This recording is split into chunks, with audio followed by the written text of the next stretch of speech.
el que ens han transmet és que és una avaluació molt positiva, perquè donem a l'abast del nostre alumnat, dels nostres professors, una quantitat de recursos de molta alta qualitat i que el tenen a l'abast de qualsevol moment, de qualsevol lloc i d'una manera gratuïta.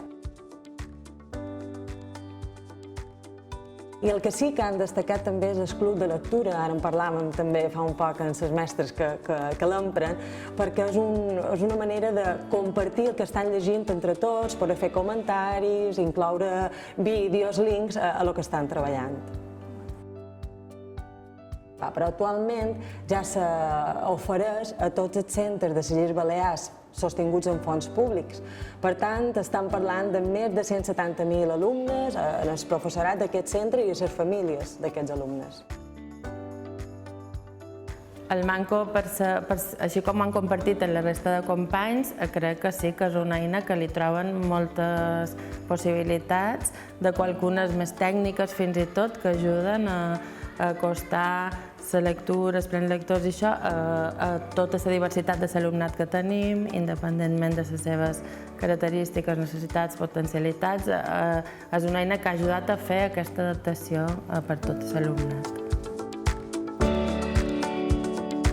Estan molt contents, però a més perquè és molt senzill, és a dir, els nens hi poden accedir a través d'un simple correu electrònic, poden llegir tots els llibres que volen a casa seva, en préstec, per tant és molt econòmic, és a dir, no els suposa cap despesa, cosa que afavoreix a les famílies que són desestructurades o que tenen pocs ingressos.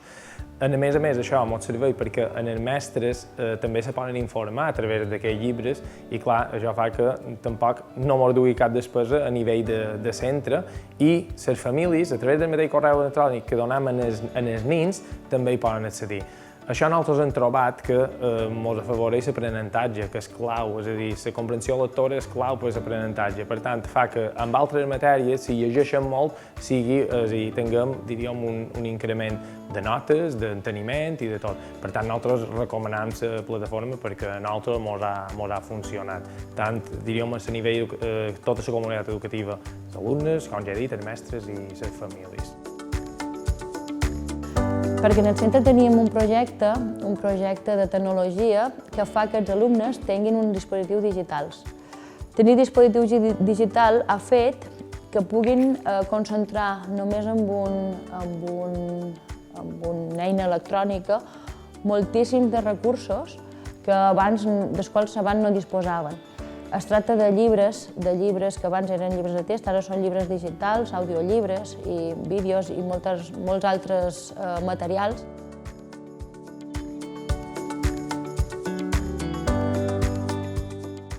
Crec que sí, que de casa aquesta eina és una eina que posam a l'abast dels docents, dels centres i les famílies per aconseguir aquesta millora en el procés d'aprenentatge i aconseguir aquesta fita de la competència dels nostres alumnes.